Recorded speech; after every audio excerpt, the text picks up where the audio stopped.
এই শোনো, চ্যানেলটি সাবস্ক্রাইব করে ঘন্টাটি বাজিয়ে দিও, কেমন?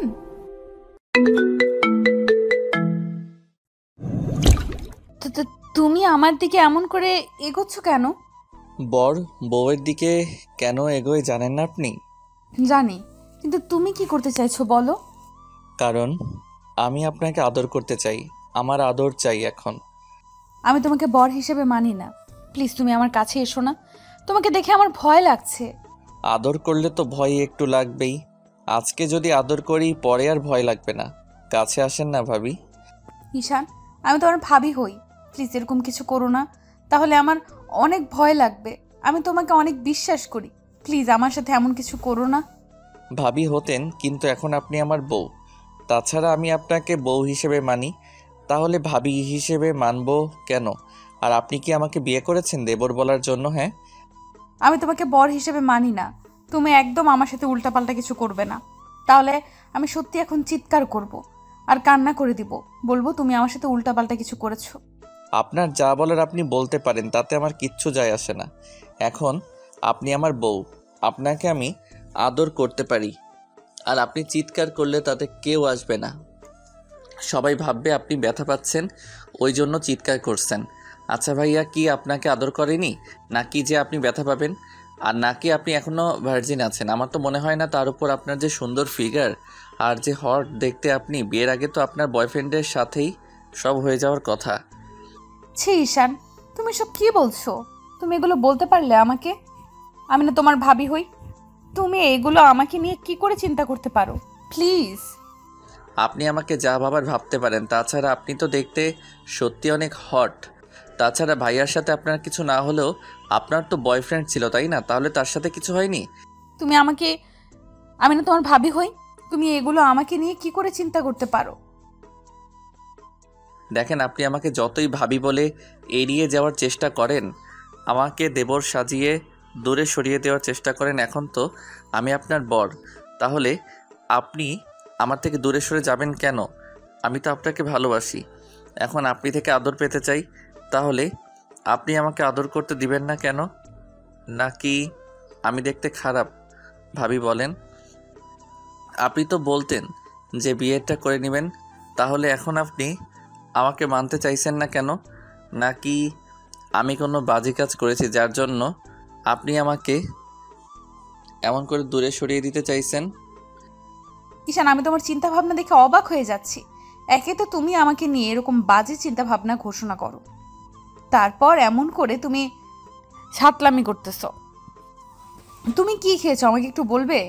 তোমার হাব ভাব দেখে আমার ভালো লাগছে না, তাই প্লিজ তুমি এরকম কথা না বলে আমাকে বলো কি হয়েছে তোমার। আর তুমি বলেছিলে না বিয়ে করবে না, তাহলে হুটহাট বাসর ঘরে এসে এরকম করতে শুরু করেছো কেন? কি হয়েছে তোমার? নিজের বউয়ের থেকে কেউ দূরে সরে থাকতে পারে? আমিও পারবো না। তাছাড়া আপনাকে আমার প্রচণ্ড পরিমাণে ভালো লাগে। আর আজকে আপনাকে পুরো আমার বউয়ের মতো লাগতেছে। বউয়ের মতো কি? আপনি তো আমারই বউ। তাছাড়া চিন্তা ভাবনা পোষণ করার কি আছে? এখনকার মেয়েরা তো এরকমই। আর ভাইয়ার সাথে তো আপনার সবই হবার কথা, কারণ 3টা মাস আপনার সাথে ভাইয়ার বিয়ে হয়েছিল। তাহলে আপনাকে কিভাবে ভার্জিন সেটা বলতে চাইছেন? তুমি আমাকে যেমনটা ভাবছো আমি অতটাও বাজে মেয়ে নই। দেখো, তোমার ভাই আমাকে বিয়ে করেছিল ঠিকই, কিন্তু সে অন্য কাউকে ভালোবাসতো। তোমার আব্বু তাকে ত্যায্য পুত্র করে দিয়েছিল দেখেই আমাদের বিয়ে দিয়েছিল। আমি বিয়ের 1 মাস পর জানতে পেরেছি তোমার ভাইয়া কারোর সাথে রিলেশনে আছে, কিন্তু তখন ও আমাকে ইগনোর করতো। আমি তাকে বারবার মায়ায় ফেলার চেষ্টা করেছি, তারপরও সে আমাকে ভালোবাসেনি। আমি যখন বুঝতে পারলাম তখন বাসায় বলে দেই, আর তখন আব্বু আম্মু আমাকে বারণ করেছিল। তোমার বাসাতে বলাতেই তোমার বাসায় বলাতেই আম্মু বলেছিল মেয়েদেরকে তার স্বামীকে আঁচলে বেঁধে রাখতে হয়। আমিও সেটাই চেষ্টা করেছিলাম, কিন্তু তার বিপরীত হবে তোমার ভাইয়া যে বাসা থেকে চলে যাবে, সেটা আমি ভাবতে পারিনি। ও, তার মানে আপনি বলতে চাইছেন যে বিয়ের আগে আপনি যাই করেছেন না না করেছেন, কিন্তু ভাইয়ার সাথে আপনার কিছুই হয়নি, তাই তো? তাতে কি? বিয়ের আগে তো আপনার বয়ফ্রেন্ড ছিল। তাহলে আপনার বয়ফ্রেন্ড আপনাকে আদর করেনি, ভালোবাসেনি? ঈশান, তুমি কিন্তু বাড়াবাড়ি করে ফেলছো। আমি তোমার থেকে সিনিয়র আর তোমার ভাবি, আর ভাবিকে তুমি এইসব বাজে বাজে প্রশ্ন করতে পারো না। দেখেন, আপনি এসব উল্টাপাল্টা কাজ করতে পারবেন, আর আমি আপনাকে একটা প্রশ্ন করলেই দোষ? একদম আমার উপর রাগারাগি করবেন না। এখন কিন্তু আমি আপনার বর, আর আপনি কাকে ভাবি বলে দাবি করতে বলছেন? একটা সময় আপনি আমার ভাবি ছিলেন, কিন্তু আমি আপনার দেবর থাকলেও এখন আপনাকে বউ হিসেবে মানি আর আদর করতে চাই। ওই জন্যই বাসর ঘরে এসেছি। আপনি কিন্তু আমাকে আজকে আদর করতে দিবেন, অনেক ভালোবাসবো আপনাকে আজকে। আচ্ছা ঠিক আছে, তুমি যখন বিশ্বাস করতে চাইছো না, তাহলে তোমাকে আমি আমার এক্স বয়ফ্রেন্ডের সাথে কথা বলিয়ে দিব। আর তুমি আমার ফ্রেন্ডগুলোর কাছেও শুনবে, আমি ওদের সাথে সবই শেয়ার করতাম। আর যদি তোমার সন্দেহ হয় তাহলে তুমি সেটা চেক করে দেখতে পারো।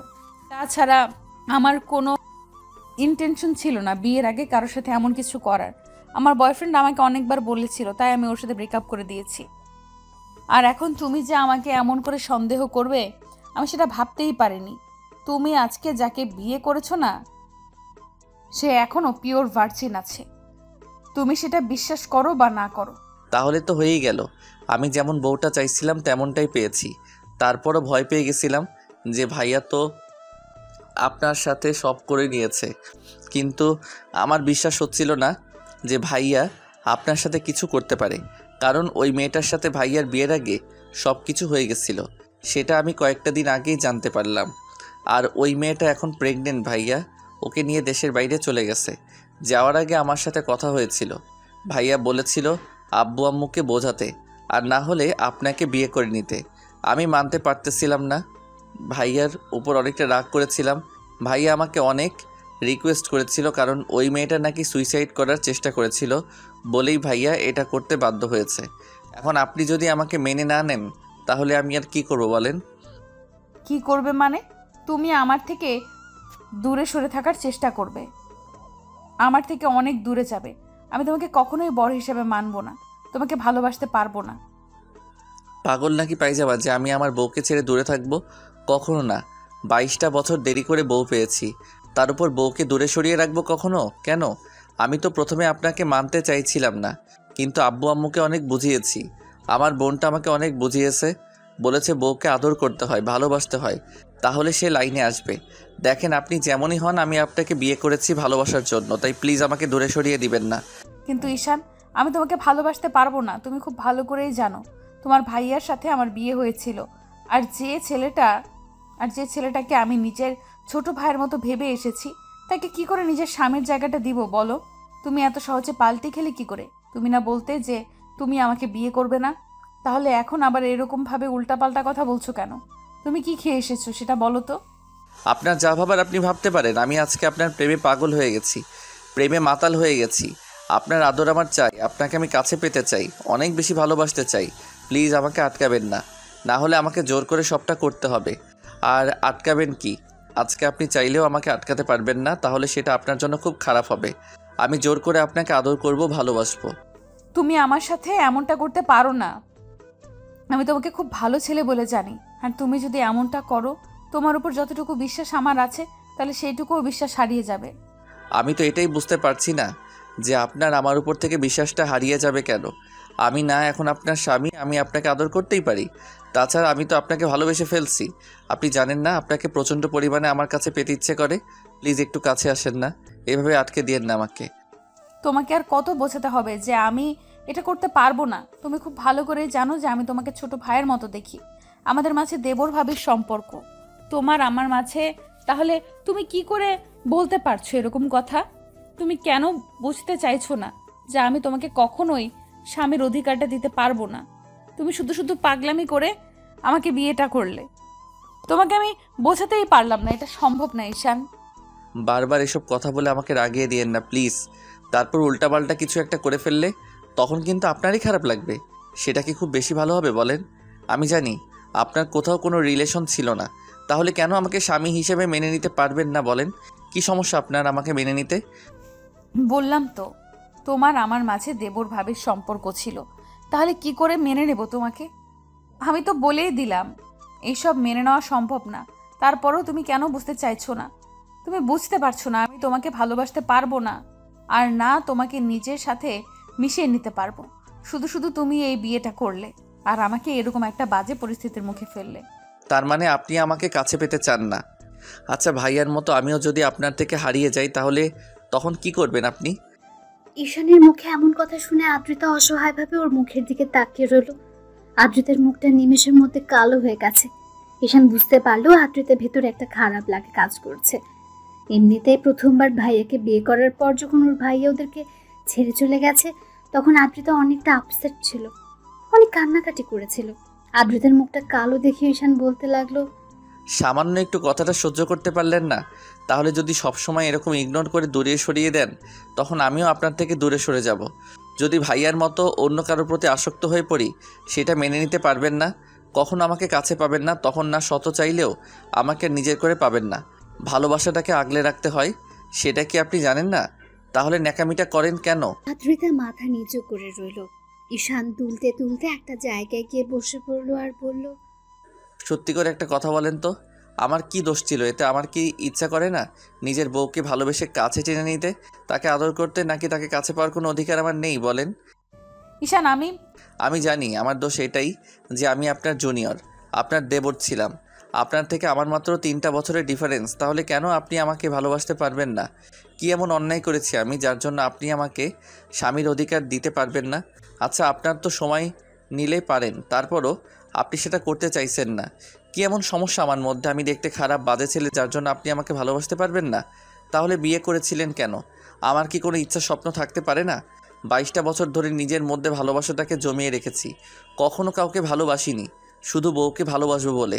আর এমন একজনকে বিয়ে করলাম যে কিনা কিছুদিন আগেও আমার ভাইয়ার বউ ছিল। আর ভাইয়া এরকম একটা পরিস্থিতিতে ফেলে তার বউকে আমাকে বিয়ে করতে বাধ্য করলো। এই দোষটা কি আমার বলেন? আমি তো পরিস্থিতিটাকে মেনে নিয়েছিলাম, ভাগ্যটাকে মেনে নিয়ে আপনার সাথে সবটা নতুন করে সাজানোর চেষ্টা করেছিলাম। আপনি কি করলেন? আমার সবটা ভেঙে দিলেন। আমি বাসর ঘরে আসতেই আপনি আমাকে এমন রিজেক্ট করলেন। আসলে ভালোবাসাটা আমার জন্য না। আমি যদি আর 10টা ছেলের মতো বকাটে হতাম, তাহলে আপনি ঠিকই আমাকে ভালোবাসতেন। আমার মধ্যে না কোনো বাজে নেশা আছে, না কোনো মেয়ের সাথে আমি রিলেশনে আছি। আসলে কি বলেন তো, আমি না এখন আপনার থেকে কেন জানি দূরে থাকতে পারছি না, আর আপনি আমাকে এমন করে দূরে সরিয়ে দিচ্ছেন। প্লিজ ঈশান, এগুলো বলো না। আমি এগুলো শুনতে পারছি না। প্লিজ এইসব বলো না ঈশান। আজকে এগুলো আপনাকে শুনতেই হবে। আপনি যদি আমাকে বিয়েটা নাই করবেন, তাহলে কালকে রাতে আমাকে বলতে পারতেন। আমি বিয়েটা করতাম না। সেটা না করে ঢং দেখিয়ে বিয়েটা করলেন। কিন্তু এখন আমাকে মানতে পারছেন না, মানতে পারবেন না বলছেন। আমার কি কোনো ইচ্ছা স্বপ্ন নেই নাকি? আমার স্ত্রীর কাছ থেকে আমার কোনো চাহিদা থাকতে পারে না? ছি, তোমার চিন্তা ভাবনা এতটা বাজে। তুমি এসব চিন্তা আমাকে নিয়ে করতে পারো কি করে ঈশান? হ্যাঁ জানি আমি বাজে, আমি ফাজিল একটা ছেলে, ওই জন্য কেউ আমাকে কখনো ভালোবাসেনি। আমার চেহারাটা বাজে, ওই জন্য আপনি আমাকে ভালোবাসতে চাইছেন না তো। কিন্তু দেখবেন একটা সময় আপনি নিজে থেকে আমাকে ভালোবাসতে চাইবেন, তখন না অনেক বেশি দেরি হয়ে যাবে। হয়তো দূরে কোথাও হারিয়ে যাব, না হলে অন্য কারো মায়ায় পড়ে যাব। আমি আর এভাবে নিজেকে কষ্ট দিব না। অনেক নিজের ভালোবাসাটাকে নিজের মধ্যে জমিয়ে রেখেছি, তারপরও কারো মাঝে সেটা বিলিয়ে দেইনি, শুধু বউকে ভালোবাসবে বলে। আর আজকে বাসর ঘরে আসার পর আপনি এমন কিছু বললেন, এসব কথা শোনার পর মনে হচ্ছে বিয়েটা না করাটাই আমার জন্য শ্রেয় ছিল।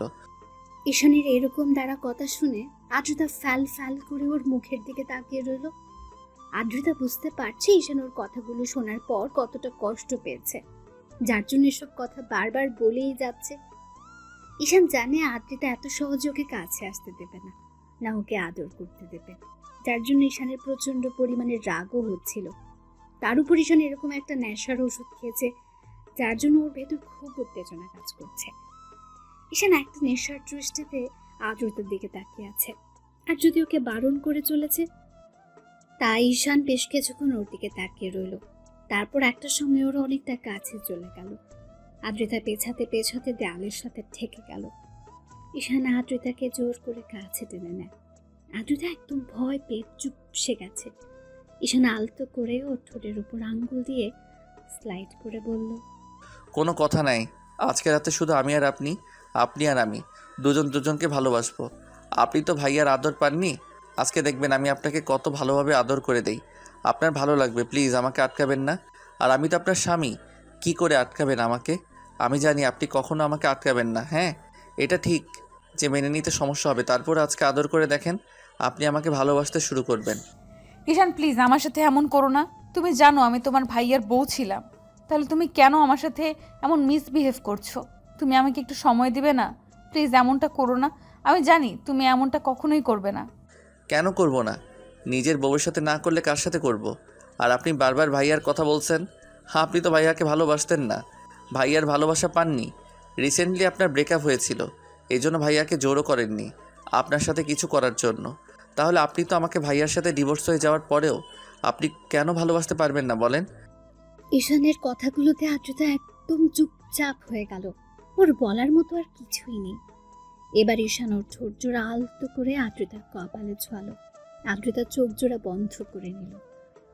ঈশান ওর সারা মুখে কিস করতে লাগলো, যার জন্য আদ্রিতা ওকে আটকানোর চেষ্টা করলে ঈশান ওর হাতগুলো পেছনের দিকে নিয়ে আটকে দিয়ে তারপর এক হাতে ওর মুখের পাশে রেখে তারপর ওর ঠোঁট জোড়া দখল করে নিল। আদ্রিতা কোনো উপায় না পেয়ে একদম জড়সড় হয়ে গেল।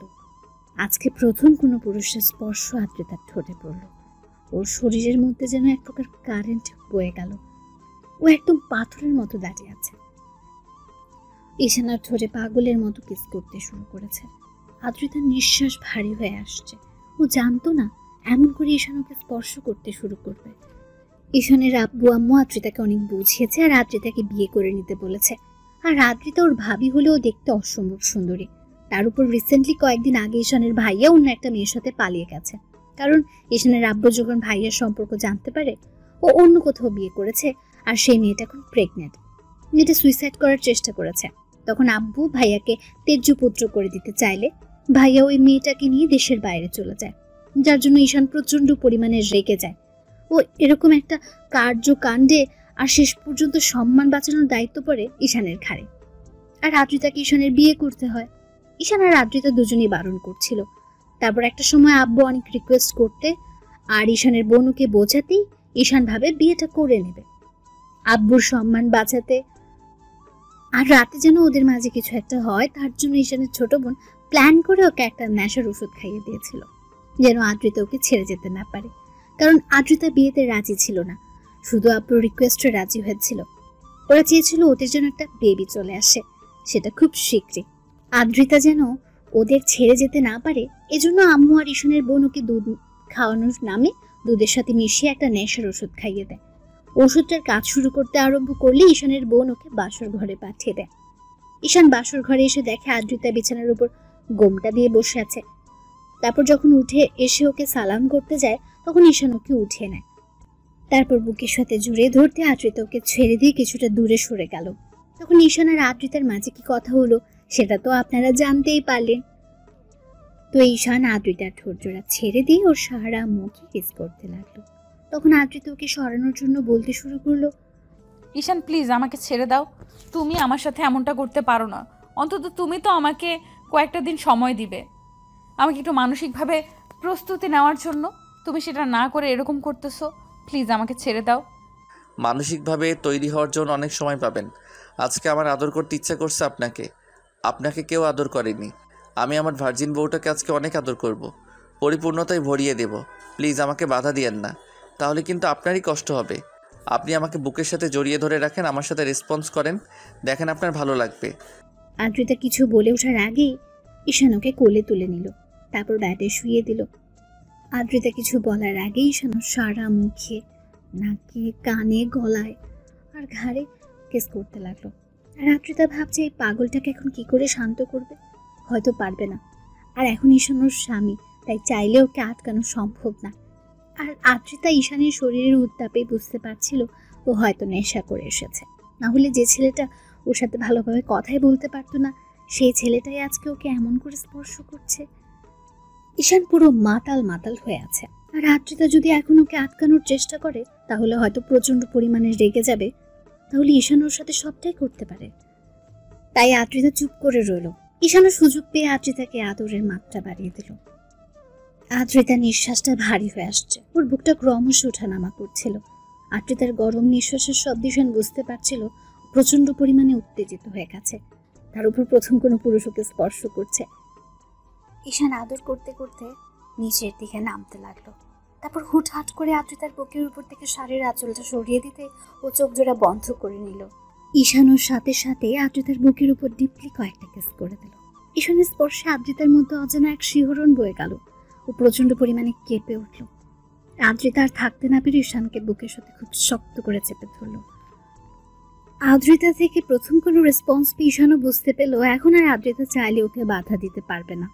তাই ঈশান আদ্রিতার শরীর থেকে সব কাপড়গুলো সরিয়ে দিয়ে কিস করতে লাগলো।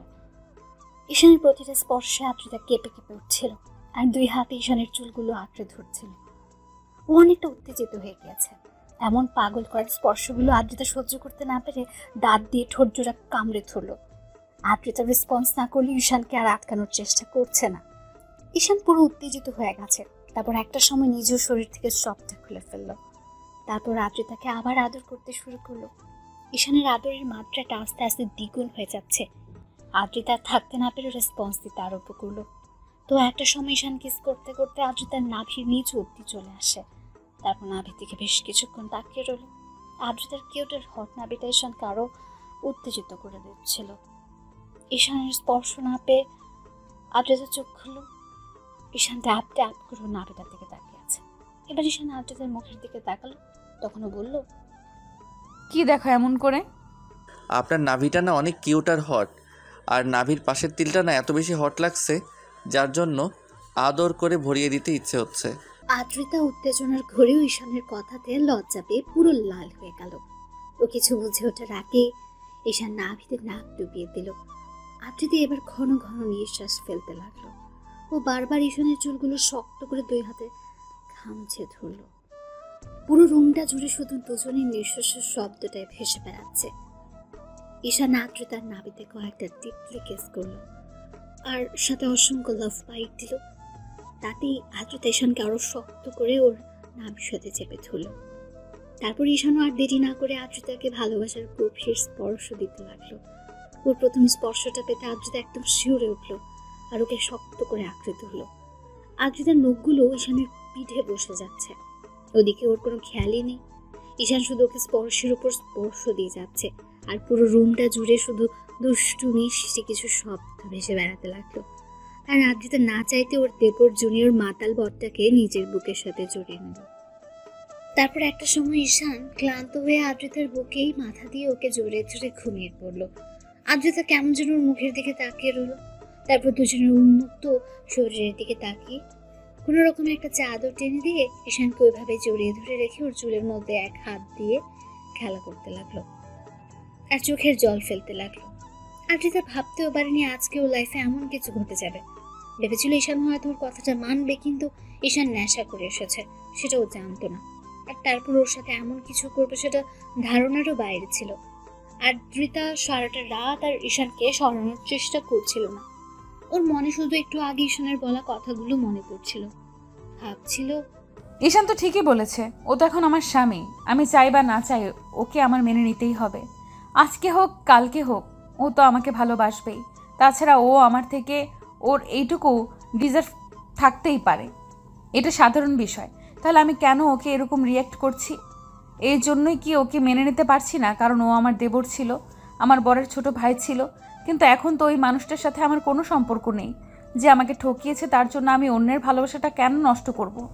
যে আমাকে কষ্ট দিয়েছে তার দেওয়া কষ্টটা আমি আরেকজনকে কেন দিব? হ্যাঁ, ওকে হয়তো মেনে নিতে কষ্ট হবে, কিন্তু আজকে ও যেটা জোরপূর্বক করেছে, এটা না করলে বুঝতেই পারতাম না স্বামী স্ত্রীর মাঝে এত ভালো মুহূর্ত থাকতেই পারে।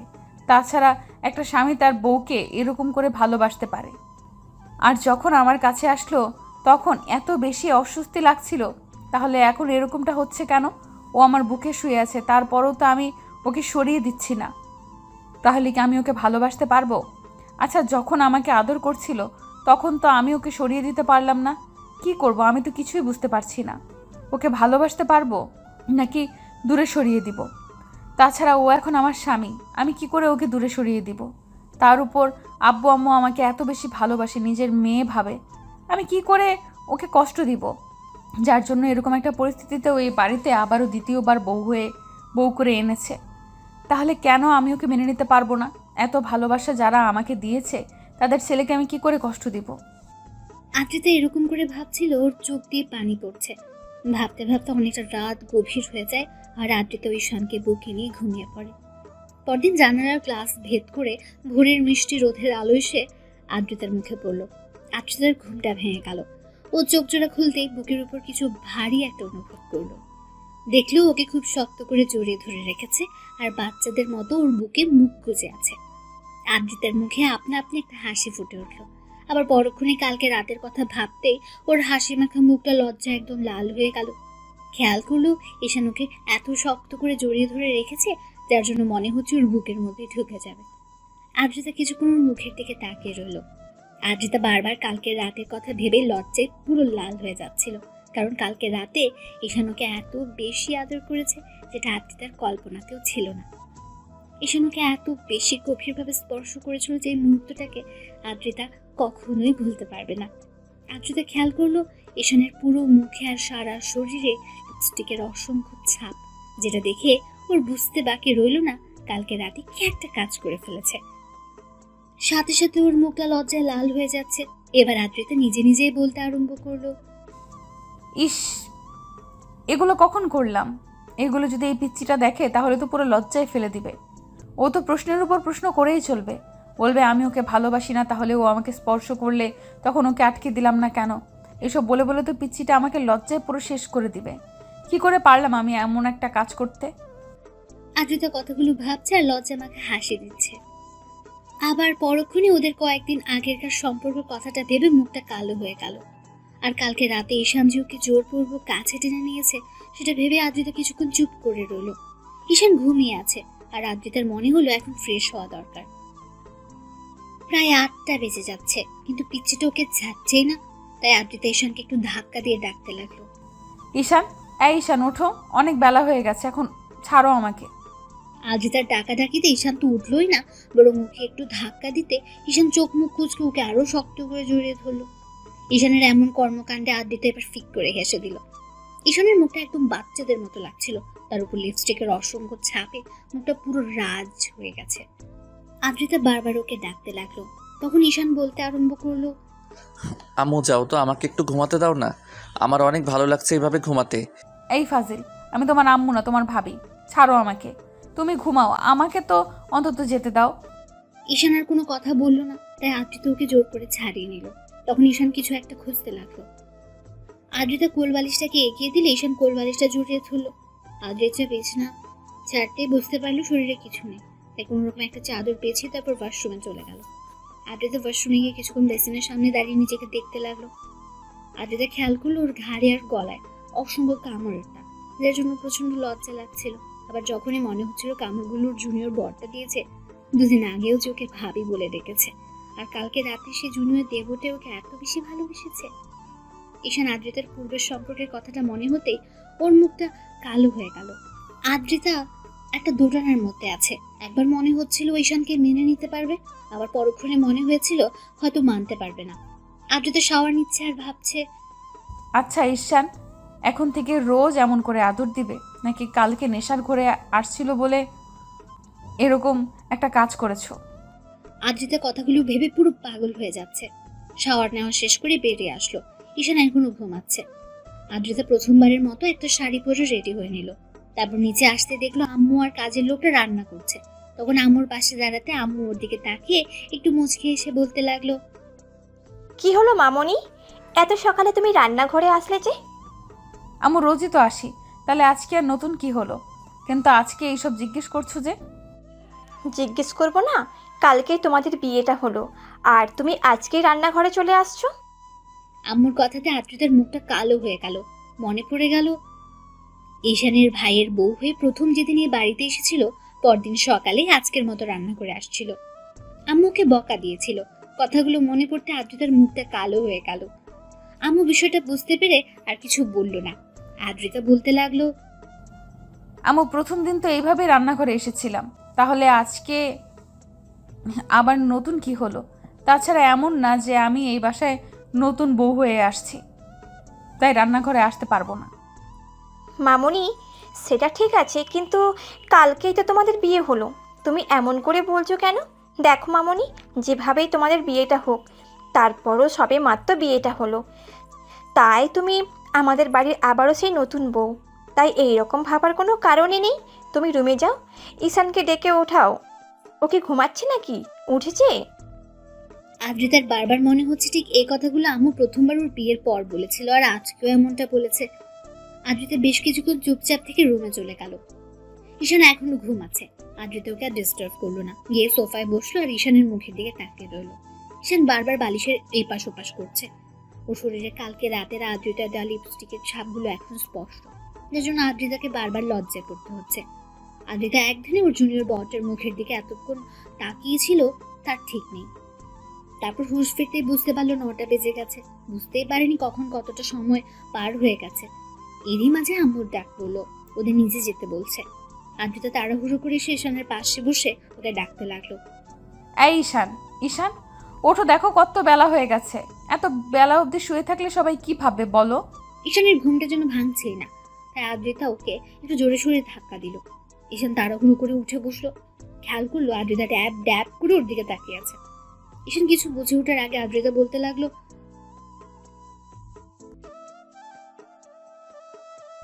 কি হবে মানে? একটু কি ঘুমাতেও দিবেন না? আমি এই বেডে কেন? আর আপনি এখানে কি করছেন? হ্যাঁ, এখন তো ভুলে যাবেই। অন্তত এইটুকু তো মনে আছে কালকে আমাদের বিয়ে হয়েছে, নাকি এখন আবার আমাকে ভাবি বলে ডাকবে? আদ্রিতার এরকম দ্বারা কথাতে ঈশানের মনে পড়তে লাগলো কালকে তো ওদের বিয়ে হয়েছে। তারপর বিয়ের পর থেকে রাতে বাসর ঘরে আসা পর্যন্ত কি কি হয়েছিল সবই মনে পড়তে লাগলো। এখনো ঈশানের মাথাটা ঝিমঝিম করছে। বেশ কিছুক্ষণ ওর ভাবি বউয়ের সামনে বসে তার মুখের দিকে তাকিয়ে রইল। আদ্রিতা রাগী মুড নিয়ে বলতে লাগলো, কাল রাতে অনেক নাটক দেখিয়েছো, এখন আর কোনো নাটক দেখাতে হবে না। ওঠো, যাও গোসল করে আসো। আম্মু আমাদের নিচে যেতে বলেছে। কেন গোসল করতে হবে কেন? ঢং না দেখিয়ে একবার ওয়াশরুমে গিয়ে নিজেকে আয়নায় দেখো, বুঝতে পারবে কেন গোসল করতে হবে। আদ্রিতা কথা বলে মুচকে হাসলো। তখন ঈশান নিজের শরীরের দিকে তাকালো, আর যেটা দেখলো সেটা দেখার জন্য মোটেও প্রস্তুত ছিল না। ঈশান চাদরটা একটু শরীর থেকে সরিয়ে দেখলো অসংখ্য লিপস্টিকের ছাপ লেগে আছে, তার উপর শরীরে কিছু নেই। ঈশান সাথে সাথে চাদর দিয়ে নিজেকে ঢেকে ফেললো। আদ্রিতা আবার একটা ডেভিল হাসি দিতে ঈশান দৌড়ে ওয়াশরুমে ঢুকে পড়লো। তারপর বেসিনের সামনে দাঁড়িয়ে খেয়াল করলো ওর পুরো শরীর লিপস্টিকের অসংখ্য ছাপ, ও পুরো লাল হয়ে আছে। ঈশান বলতে আরম্ভ করলো, আল্লাহ, কালকে রাতে কি একটা কাজ করে ফেলেছি। এসব কখন করলাম আমি? আর উনি বা আমার কাছে আসলো কখন? বিয়ে তো হয়েছিল সেটা মনে আছে। তারপর রুমে যখন আসলাম কেমন যেন মাথাটা ঝিমঝিম করছিল, তারপর তো আর কিছু মনে নেই। ঈশান অনেকক্ষণ যাবৎ মনে করার চেষ্টা করলো কিন্তু পারলো না। তারপর শাওয়ার নিয়ে বের হতে খেয়াল করলো আদ্রিতা ওর জন্য ড্রেস নিয়ে বসে আছে। ঈশান আসতে লাগলো, আদ্রিতা ট্যাপ ট্যাপ করে ওর দিকে তাকিয়ে আছে। ঈশান নিজের দিকে খেয়াল করলো ওর বুকের লোমগুলো থেকে পানি পড়ছে, যার জন্য আদ্রিতা ঘোর লাগা দৃষ্টিতে ওর দিকে তাকিয়ে আছে। ঈশান একটু লজ্জা পেয়ে গেল আর বলতে আরম্ভ করলো, কি দেখেন এমন করে? কি আর দেখবো, কালকে রাত্রি তো সবটাই দেখে নিয়েছি, আর তুমিও সবটা দেখে নিয়েছো। এখন আবার নতুন করে কি দেখার আছে? মানে কি বোঝাতে চাইছেন কি আপনি? আমি কিন্তু কিছু করিনি। তুমিই করেছো, এখন নাটক করো না তো। আচ্ছা সত্যি করে একটা কথা বলো তো, কালকে রাত্রে কি খেয়েছিলে? কি হয়েছিল তোমার? ওরকম মাতলামি করছিলে কেন? আদ্রিতার মুখে এমন কথা শুনে ঈশান ধপাস করে বিছানায় বসে পড়ল। ওর মনে হতে লাগলো যে হয়তো কিছু একটা খেয়েছিল। ঈশান ভাবতে লাগলো কি খেয়েছিল। তারপর হুটহাট করে মনে হতে লাগলো যে রুমে আসার আগে ওর বোন ওকে 1 গ্লাস দুধ খাইয়ে দিয়েছিল, আর দুধের সাথে হয়তো কিছু একটা ছিল, কারণ দুধটা খাওয়ার পর থেকে মাথাটা কেমন ঝিমঝিম করছিল। ঈশানের মনে হতে লাগলো শেষ পর্যন্ত ছোট বোন ওর সাথে এমনটা করলো। তাই ঈশান বেশ কিছুক্ষণ বসে থেকে বলতে লাগলো, আসলে কালকে একটু ড্রিঙ্কস করেছিলাম, ওই জন্য হয়তো এরকমটা হয়েছে। ছি, কি বলো এগুলা?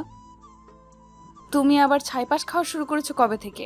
দেখো, কালকে যেটা করেছো করেছো, ভুল করেও কিন্তু এইসব খেয়ে আমার কাছে আসবে না। আদ্রিতা কথাগুলো রাগী মুড নিয়েই বলল, যার জন্য ঈশানের হুটহাট করে মনে হলো কালকে রাতে হয়তো ওদের মাঝে কিছু একটা হয়েছে, না হলে আদ্রিতা ওর সাথে কেমন অধিকার খাটাতে শুরু করেছে। তার উপর শরীরে লিপস্টিকের ছাপ দেখেই ঈশান বুঝে গেছে কিছু একটা হয়েছে, আর যেটা হয়েছে সেটা ঈশান হয়তো মনে করতে পারছে না, কিন্তু খুব গভীর একটা সম্পর্ক ওদের মাঝে স্থাপন হয়েছে। তাই ঈশান বলতে লাগলো, আচ্ছা ঠিক আছে, ওগুলো খেয়ে আসবো না, এমনি তো আপনার কাছে আসতেই পারি তাই না? বলে ঈশান একটু মুচকি হাসলো। তখন আদ্রিতা কেমন যেন ওর দিকে তাকিয়ে রইল। তো আদ্রিতা লজ্জায় আর কথা বলতে পারলো না। ঈশান রেডি হয়ে নিচে চলে গেল, আদ্রিতাও পেছন পেছন গেল। তারপর সিঁড়ির কাছে আসতেই দুজন একসাথে নামলো। দুজন খাবার টেবিলের সামনে আসলো। ঈশান চেয়ার টেনে বসলো আর আদ্রিতাকে দাঁড়িয়ে থাকতে দেখে আম্মু ওকে ইশারা ঈশানের পাশে বসতে বলল। আদ্রিতাও বসলো। এবার ঈশান খেয়াল করলো ওর ছোট বোন মিহি কেমন করে যেন ওদের দিকে তাকিয়ে আছে আর মুচকি মুচকি হাসছে। তখন ঈশান ভাবলো, কি মনে করেছিস আমি কিছুই বুঝতে পারিনি? তোর জন্য সব হয়েছে। তুই উল্টাপাল্টা জিনিস খাইয়ে দিয়েছিস আমাকে, আর যার জন্য ভাবির সাথে আমি এমন একটা কাজ করেছি। কি লজ্জায় পড়তে হলো। যতই উনি আমার বউ হোক, কিন্তু প্রথম দিনে এরকম একটা কাজ করে ফেললাম। হয়তো জোরপূর্বক ওনার সাথে সবটা করেছি, যার জন্য উনি এমন রাগ দেখাচ্ছে। তো সবাই খাওয়া শুরু করলে আম্মু বলতে আরম্ভ করলো, আব্বু শোনো, খাওয়া দাওয়া করে কোথাও বের হতে হবে না। তুমি এক কাজ করো, আদ্রিতা মামুনিকে নিয়ে শ্বশুর বাড়ি থেকে ঘুরে আসো। শ্বশুরবাড়ির কথাটা শুনে ঈশান বিষম খেলো আর কাশতে আরম্ভ করলো। তখন আদ্রিতা তাড়াহুড়ো করে ওর দিকে 1 গ্লাস পানি এগিয়ে দিতে লাগলো আর মিহি বলতে লাগলো, দেখেছো আম্মু, এখনই কত ভালোবাসা, আর তো দিন পড়েই আছে। ভাইয়া শ্বশুর বাড়ির কথা শুনে তুই বিষম খেলি কেন? এত অবাক হওয়ার কি আছে? আদ্রিতা ঈশানকে পানি খাওয়াতে ব্যস্ত ছিল। ঈশান পানিটা খেয়ে মিহির দিকে রাগি চোখে তাকিয়ে রইল। তখন আম্মু বলল, আমি বলছি যে বিয়ের দ্বিতীয় দিন তো শ্বশুর বাড়িতে থাকতে হয়, তাই না? তাহলে যাবে না কেন? ভাবি, তুমি একটু ভাইয়াকে বলো না। আদ্রিতা মামুনি কি বলবে এটা তো স্বাভাবিক বিষয়। বিয়েটা যেভাবেই হোক, এখন তো ওইটাই ঈশানের শ্বশুর বাড়ি, তাহলে যাবে না কেন? অবশ্যই যাবে। ওগো, তুমি বলো না কেন? তোমার ছেলে কিন্তু আমার কথা শুনবে না। যাবে না মানে? 100 বার যাবে। আর আব্বু এখন বাসা থেকে বের হবে না। আমি খুব ভালো করে জানি বিয়ের জন্য তুমি এই কয়দিন বাসা থেকে বের হওনি, যার জন্য হাসফাস করছো। খাওয়া দাওয়া করে হয়তো বেরোনোর চিন্তা ভাবনা নিয়েছো। কোথাও বেরোতে হবে না। কয়েকদিন আদ্রিতা মামুনিকে সময় দাও, ওদের বাসা থেকে ঘুরে আসো, তারপর অফিসের কাজটা দেখতে শুরু করবে। আব্বু, অফিসের কাজ তাও আবার আমি না করলে হয় না? এখনও তো পড়ালেখাটাই শেষ করতে পারলাম না। দেখো আব্বু, পড়ালেখা শেষ করতে পারোনি তাতে কি? এখন তো তোমাকে এসব দায়িত্ব নিতেই হবে। তুমি ছাড়া আর কে আছে বলো দায়িত্ব নেওয়ার মতো? নিহি সবেমাত্র কলেজে পা রাখলো, ওকে কি দায়িত্ব দেবো? আর একটা মেয়ে হয়ে এত দায়িত্ব কি করে নেবে? আব্বু, আমি তো বলিনি ছোট বোনকে সব দায়িত্ব দিতে। মেয়ে হয়ে কেনই বা এই দায়িত্ব নিবে? তাহলে সেটাই যেন হয়। তোমাকে আব্বু যেটা বলেছে সেটাই শোনো। আর ভাবিকে নিয়ে আজকে ঘুরে আসবে, কেমন? আমরা খুব শীঘ্রই একটা পুচকু দেখতে চাই, যে আমাকে ফুপি বলে ডাকবে। মিহির এরকম বেফাস কথা শুনে ঈশান আবারও কাশতে আরম্ভ করলো। এবার আদ্রিতা লজ্জা পেয়ে দৌড়ে সেখান থেকে চলে গেল। তখন আম্মু বলতে আরম্ভ করলো, ফাজিল মেয়ে, সবার সামনে কিভাবে কথা বলতে হয় শেখুনি, তাই না? আমি খারাপ আবার কি বললাম? আম্মু, তোমাদের কি ইচ্ছা করে না নাতি নাতনির মুখ দেখতে? তোমাদের না হয় ইচ্ছা করে না, কিন্তু আমার তো ফুপি হতে ইচ্ছা করে, তাই না? আম্মু, তোমার মেয়েটাকে একটু বোঝাও, কী সব উল্টাপাল্টা কথা বলতে শুরু করে দিয়েছে। ও তো ঠিকই বলেছে। আর কতদিন এভাবে থাকবে? বড়টাকে বিয়ে দিলাম, সে যা করলো সেসব এরপর তো তোর প্রতি কোনো থেকে মনে উঠে গেছে আমার। শোনো, বড় ভাইয়ের সাথে আর কোনো যোগাযোগ রাখবে না। আর যদি শুনি ভুলে ওর সাথে কোনো কথা বলেছো, তাহলে তোমার কপালেও খুব দুঃখ আছে বলে রাখলাম। ঈশান আব্বুর এমন কথাতে ভাবলো, ওই হারামজাদা যেটা করেছে সেটার পর আর ওকে কখনোই কি আমি ফোন দিব? ভেবেছো ওর জন্য আমাকে বিয়েটা করতে হয়েছে? আর কালকে এই পিচ্চি শয়তানটা আমাকে উল্টাপাল্টা কিছু একটা খাইয়ে দিছে। ভাবির সাথে কী যে করেছি উনি ভালো জানে। ঈশান খাওয়া দাওয়া শেষ করে আব্বু আম্মুর কথা মতো রুমে আসলো। খেয়াল করলো ফোনে কথা বলছে। তখন ঈশান বেশ কিছুক্ষণ ওর দিকে তাকিয়ে থেকে ব্যালকনিতে গিয়ে দাঁড়ালো। মনে হতে লাগলো ওর আব্বু আম্মুর সাথে কথা বলছে। তো ঘন্টাখানেক পর ঈশান রুমে আসতে দেখলো আদ্রিতা কি যেন একটা ভাবছে। তখন সবাই বসে বলতে লাগলো, আপনার কি মনে হয় বাসায় যেতেই হবে? এখানে মনে হওয়ার কি আছে? আব্বু আম্মু অলরেডি ফোন করে দিয়েছে, বলেছে তোমাকে নিয়ে যেতে। এতে আবার মনে হওয়ার কি আছে? দেখো, আব্বু আম্মুর সামনে কোনো সিন ক্রিয়েট করো না। তাছাড়া বিয়েটা হয়েছে, মেনে নেওয়ার চেষ্টা করো। আদ্রিতার মুখ থেকে এরকম কথা শুনে ঈশান অবাক হয়ে ওদিকে তাকিয়ে রইল। তারপর একটু হেসে বলতে আরম্ভ করলো, এসব আমাকে না বলে নিজেকে বোঝান। আপনি ঠিক থাকলেই সব ঠিক। আমি জানি আপনার মেনে নিতে সমস্যা হবে, সেখানে উল্টো আমাকে বলছেন এগুলো। আপনি কি কখনো আমাকে মন থেকে স্বামী হিসেবে মেনে নিতে পারবেন বলেন? ঈশানের এরকম দাঁড়া কথাতে আদ্রিতা মাথা নিচু করে নিল। তাই ঈশান আর ওকে বিব্রত করলো না। দুপুরে খাওয়া দাওয়া করে আদ্রিতাদের বাসার উদ্দেশ্যে বেরিয়ে পড়লো। তারপর পৌঁছে কলিং বেল দিতেই আম্মু দরজা খুলে দিলে। দুজনেই আব্বু আম্মুর সাথে বেশ কিছুক্ষণ কথা বলল। আদ্রিতার আম্মু ওকে বলল ঈশানকে রুমে নিয়ে যেতে। দুজনে রুমে আসলো আর ঈশান বিছানায় ধপাস করে শুয়ে পড়লো। আর আদ্রিতা বলতে লাগলো, কি হলো, শুয়ে পড়লে যে? শরীর খারাপ লাগছে তোমার? বাব্বা, পরের জন্য এত মন কাঁদে, ভাবতেই পারছি না কেউ আমার জন্য এতটা কেয়ারিং হতে পারে, এতটা বেশি টেনশন করে। সবসময় এরকমভাবে কথা না বললে হয় না? বিয়ের আগেও এরকমভাবে কথা বলেছো, আর এখনো বলছো। বিয়ের আগে আবার এসব কথা কখন বললাম? তাছাড়া বিয়ের আগের ঘটনা আর এখনকার ঘটনা তো আলাদা, তাই না? তখন আপনি আমার ভাবি ছিলেন আর আমি দেবর, আর এখন তো আমরা স্বামী স্ত্রী। তাহলে এগুলো বলা না বলার মধ্যে তো অনেক তফাৎ ছিল, তাই না? বিয়ে বিয়ে করছো, বিয়েটা তুমি মানো না, আমি মানি, তাহলে কেন এসব কথা বলছো? হ্যাঁ, আদ্রিতা রাগের মাথায় কথাটা বলে ফেলল, আর মুখ ফসকে বেফাস অবস্থাতেই কথাটা বলে ফেলল, যার জন্য নিমেষের মাঝে ঈশানের মুখটা কালো হয়ে গেল। ঈশান ভাবছিল কালকে রাতে যেটা হয়েছে, এরপর হয়তো আজকে ওকে এসব কথা বলা তো দূরে থাক, কখনো ইগনোর করতে পারবে না। এখন ঈশান না চাইলেও আদ্রিতা মনে প্রাণে চাইবে ও যেন আদ্রিতার কাছে আসে, ওকে এমন করে ভালোবাসে। কিন্তু আদ্রিতার এরকম একটা কথা শোনার পর ঈশান ওর মুখের দিকে তাকিয়ে রইল আর বলতে লাগলো, হ্যাঁ, ঠিকই বলেছেন, আমি চাইলেও তো আর হবে না, আপনাকে তো আমাকে মন থেকে মানতে হবে। জানি না মানতে পারবেন কি না। আদ্রিতার দেওয়ার মতো উত্তর নেই, তাই চুপ করে ওর মুখের দিকে কিছুক্ষণ তাকিয়ে রইল। ঈশান বাকিটা বিকেল ব্যালকনিতে দাঁড়িয়ে ফোন চালিয়ে কাটিয়ে দিল। সন্ধ্যা হতে আদ্রিতার আব্বু বাসায় আসতেই ঈশান গিয়ে ওনার সাথে কিছুক্ষণ কথা বলল। ওরা ঈশানকে অনেকক্ষণ যাবৎ বোঝালো আর বলল আদ্রিতা একটু রাগী, তাই ওকে মেনে নিতে সময় লাগবে। রাতে খাওয়া দাওয়া শেষ করে আবার কিছুক্ষণ আড্ডা দিয়ে ঈশান রুমে আসলো। তারপর খেয়াল করলো আদ্রিতার রুমে এসে শুয়ে আছে। ঈশান বেশ কিছুক্ষণ চুপ করে থেকে তারপর বিছানার একপাশে শুতেই আদ্রিতা উল্টো পাশ ফিরে শুলো, আর আদ্রিতা ভাবতে লাগলো ঈশান এরকম কেন করছে। তারপর কিছুক্ষণ যেতে ঈশান নিজে নিজেই বলতে লাগলো, আপনি ওই দিক ফিরে শুয়ে আছেন কেন? আমার দিকে কি একটু তাকাতে পারেন না, নাকি খুব বেশি লজ্জা পাচ্ছেন আপনি? কেন তোমাকে দেখে লজ্জা পেতে হবে কেন? তুমি কি বাঘ নাকি ভাল্লুক যে লজ্জা পেতে হবে? না, লজ্জা না পেলে তো এভাবে উল্টো দিকে ঘুরে থাকতেন না, তাই মনে হচ্ছে আপনি হয়তো লজ্জা পাচ্ছেন। আচ্ছা, সত্যি করে একটা কথা বলেন তো, আপনি ওই দিকে ঘুরে আছেন কেন? আর এখন তো আমি আপনার স্বামী, আপনি আমার কাছে আসতেই পারেন, আর আমি তো আপনাকে কাছে পেতেই পারি, তাই না? ঈশানের এরকম দ্বারা কথাতে আদ্রিতা কিছুক্ষণ চুপ করে রইল। একটা সময় ঈশান একটু এগিয়ে যেতেই আদ্রিতা চোখ বড় বড় করে ওর দিকে তাকালো। তখন ঈশান ওকে আলতো করে জড়িয়ে ধরতে আদ্রিতা কেমন যেন নিজেকে ছাড়িয়ে নেওয়ার চেষ্টা করলো। তখন ঈশান বলতে লাগলো, কি হলো, নিজেকে ছাড়িয়ে নিলেন যে? এখন তো আমার অধিকার আছে, যেখানে আমি লজ্জা পাচ্ছি না আপনার থেকে জুনিয়র হয়ে, সেখানে আপনি কেন আমার থেকে দূরে সরে যাচ্ছেন? জানি না, তবে আমার কাছে এগুলো অস্বস্তি লাগছে, আমি এগুলো নিতে পারছি না, জাস্ট অস্বস্তি লাগছে। তারপরেও তুমি কেন এরকম করছো? আদ্রিতার প্রত্যেকটা কথাতে ঈশান প্রচণ্ড পরিমাণে কষ্ট পায়। ও একটু আগাগোড়া ইমোশনাল, তাই কিছুক্ষণ চুপ করে থেকে একটু হাসার চেষ্টা করে বলল, কি বলছেন এগুলো? এখন তো আমি আপনার স্বামী, এখন আপনার অস্বস্তি লাগলেও সবটা সহ্য করে নিতে হবে। এমন না যে ভাইয়ার সাথে আপনার সব হয়েছে যার জন্য আপনি আমার কাছে আসতে পারবেন না, আপনার অস্বস্তি ফিল হবে। ভাইয়ার সাথে আপনার নামে মাত্র বিয়ে হয়েছিল, তাহলে সেই সম্পর্কটা ভুলে যেতে পারবেন না কেন? এমন না যে আপনার অন্য কারোর সাথে রিলেশন আছে যার জন্য আপনি এরকম করে আমাকে সবসময় দূরে রাখবেন। কি সমস্যা কি আপনার? ঈশানের এরকম কথাতে আদ্রিতা ঠাস করে ওর গালে একটা থাপ্পড় বসিয়ে দিল। সাথে সাথে ঈশান উঠে বসলো আর কিছুক্ষণ ওর দিকে তাকিয়ে থেকে আবার স্বাভাবিক হওয়ার চেষ্টা করে বলল, স্বামীর গায়ে হাত তুললেন শেষ পর্যন্ত? হ্যাঁ, হয়তো আপনার থেকে জুনিয়র, কিন্তু স্ত্রীর কাছে স্বামী কখনো জুনিয়র হয় না। তাহলে আপনি আমাকে হাত তুলেন কোন অপরাধে? তোমার সাহস কি করে হয় এসব বাজে বাজে কথা বলার? তোমার কি মনে হয় আমি আর 10টা মেয়ের মতো বাজে যে বিয়ের পরও অন্য কারোর সাথে সম্পর্ক রাখবো? ছি, তোমার চিন্তা ভাবনা যে এতটা নীচ, কালকে রাতেই সেটা আমি বসে বুঝতে পেরেছিলাম।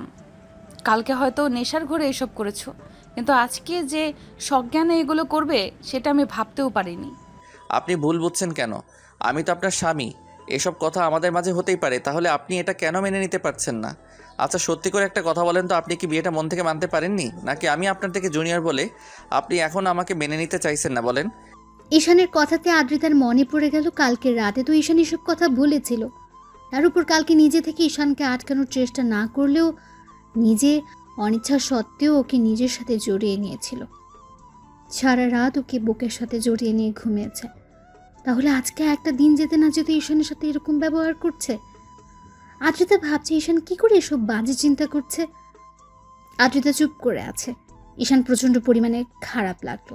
ও উঠে গিয়ে ব্যালকনিতে দাঁড়ালো আর চোখ জোড়া বন্ধ করতেই দোফাটা অশ্রু গড়িয়ে পড়ল।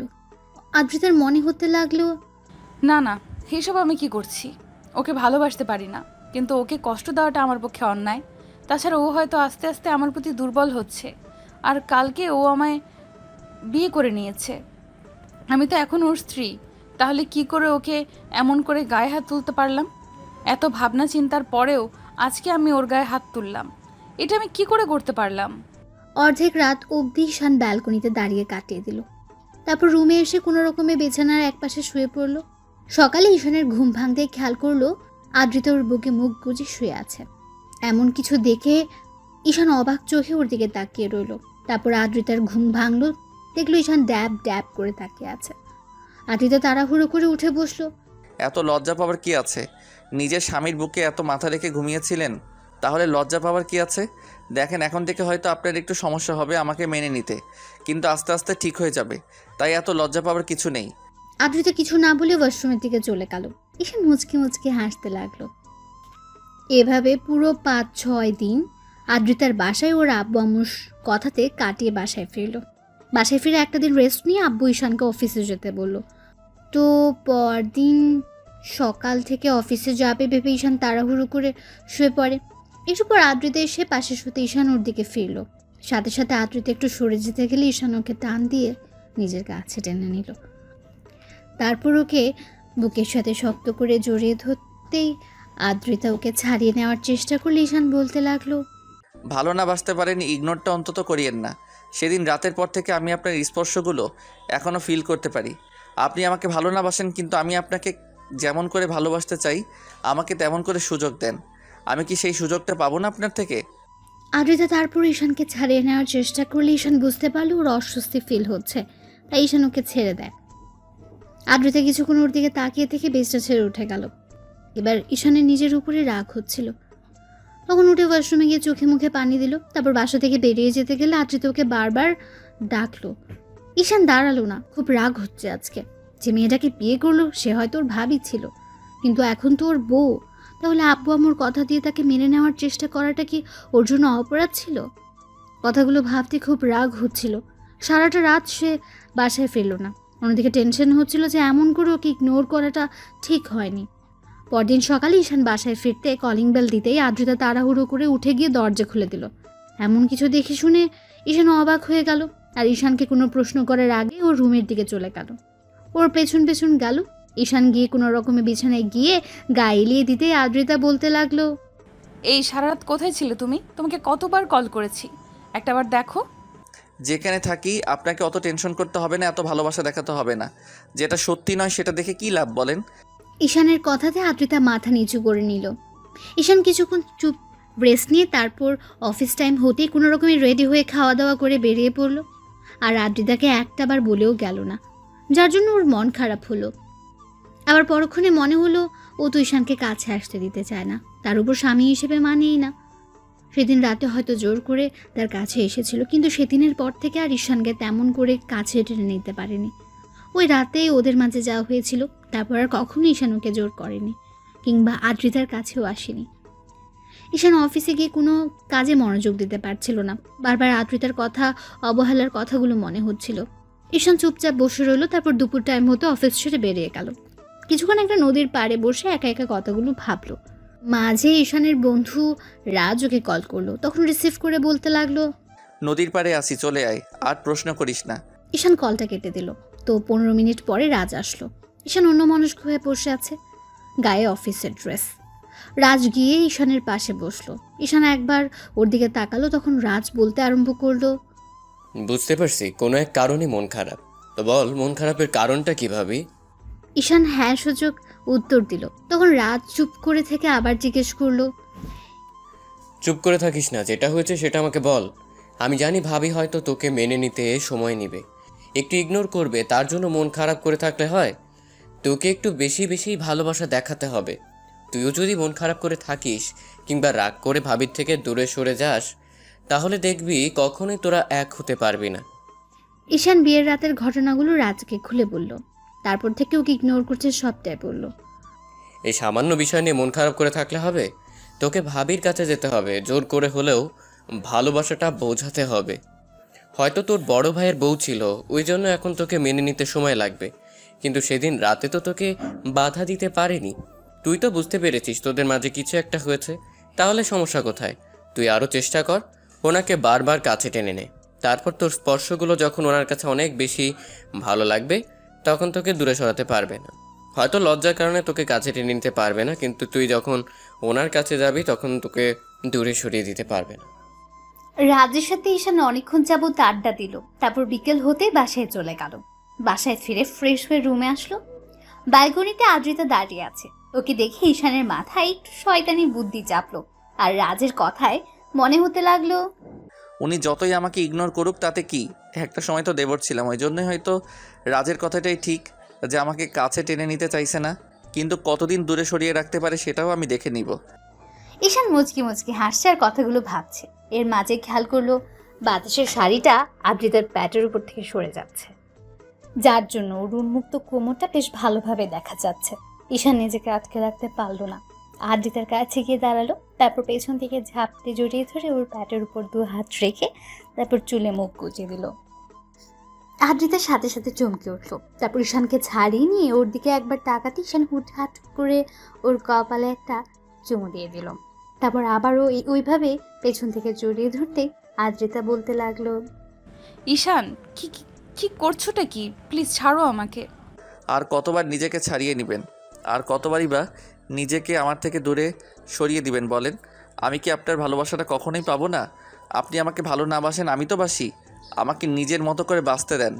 স্বামী কষ্ট পেলে সেই কষ্টটার জন্য স্ত্রীকে উপরওয়ালার কাছে কিন্তু জবাবদিহিতা করতে হবে, সেটা জানেন তো? তাই আমাকে দূরে সরানোর চেষ্টা করবেন না, তাতে আমি কষ্ট পাবো। ঈশান বোঝার আমি জানি আপনি আমাকে স্বামী হিসেবে মানেন না, আমাকে বিয়েটা করতে চাইছিলেন না। আমি তো আপনাকে এখন ভালোবেসে ফেলেছি। বিয়ের প্রথম দিন রাতে আমি ওরকম উল্টাপাল্টা জিনিস খেয়ে এসে আপনাকে যেমন করে স্পর্শ করছি, সে কথাগুলো তো আমি ভুলে যেতে পারছি না। আমার ওরকম স্পর্শটা আবারও চাই, তাহলে কেন আমাকে দূরে সরিয়ে দেন? আদ্রিতা কিছু বলতে কেউ পারলো না, আর ঈশান ওর মনের অব্যক্ত অনুভূতিগুলো আদ্রিতাকে জড়িয়ে ধরে রেখে প্রকাশ করলো। আদ্রিতা বেশ অস্বস্তি লাগছিল। ঈশান যেটা বুঝতে পেরে ওকে ছেড়ে দিল আর বলতে লাগলো, একটা কথা কি জানেন তো, এতদিন ভাইয়া ভালোবাসার জন্য আপনি ছটফট করেছেন, আর এখন তার ছোট ভাই আপনাকে ভালোবাসে, তো খুব বেশি কাছে পেতে চাইছে, ভালোবেসে উজাড় করে দিতে চাইছে। সেটা আপনার সহ্য হচ্ছে না, সেটা আপনি তুচ্ছ ভাবছেন। কিন্তু যখন খুব বেশি দূরে চলে যাব তখন দেখবেন এই ভালোবাসাটাই আপনার কাছে অমূল্য হয়ে যাবে, খুঁজে পাবেন না আমাকে। এই স্পর্শগুলো তখন মনে করিয়ে দেবে আপনার এই জুনিয়র বর আপনাকে কতটা ভালোবাসতো। একটা কথা কি জানেন তো, এতদিন ভাইয়া ভালোবাসার জন্য আপনি ছটফট করেছেন, আর এখন তার ছোট ভাই আপনাকে ভালোবাসে, তো খুব বেশি কাছে পেতে চাইছে, ভালোবেসে উজাড় করে দিতে চাইছে। সেটা আপনার সহ্য হচ্ছে না, সেটা আপনি তুচ্ছ ভাবছেন। কিন্তু যখন খুব বেশি দূরে চলে যাব তখন দেখবেন এই ভালোবাসাটাই আপনার কাছে অমূল্য হয়ে যাবে, খুঁজে পাবেন না আমাকে। এই স্পর্শগুলো তখন মনে করিয়ে দেবে আপনার এই জুনিয়র বর আপনাকে কতটা ভালোবাসতো। ঈশান আদ্রিতার কাছে আসার চেষ্টা করে আর ওই ঈশানকে এমন করে দূরে সরিয়ে দেয়। তো এভাবে পুরো 1 মাস কেটে গেল। এর মাঝে ঈশান যতবার আদ্রিতার কাছে যাওয়ার চেষ্টা করেছে, আদ্রিতা ততই ওকে ইগনোর করেছে। আর এই 1 মাসে ঈশান বেশ কয়েকবার আদ্রিতার সাথে শারীরিক সম্পর্কে লিপ্ত হয়েছে, কারণ ঈশান এখন কষ্ট পেলেই নেশা করে বাসায় ফেরে, যার জন্য আদ্রিতা ওকে আটকে রাখতে পারে না। আর মিও ঈশানের আর আদ্রিতার বিষয়টা বুঝতে পেরে কয়েকবার ঈশানকে ওসব উল্টোপাল্টা ওষুধ খাইয়ে দিয়েছে।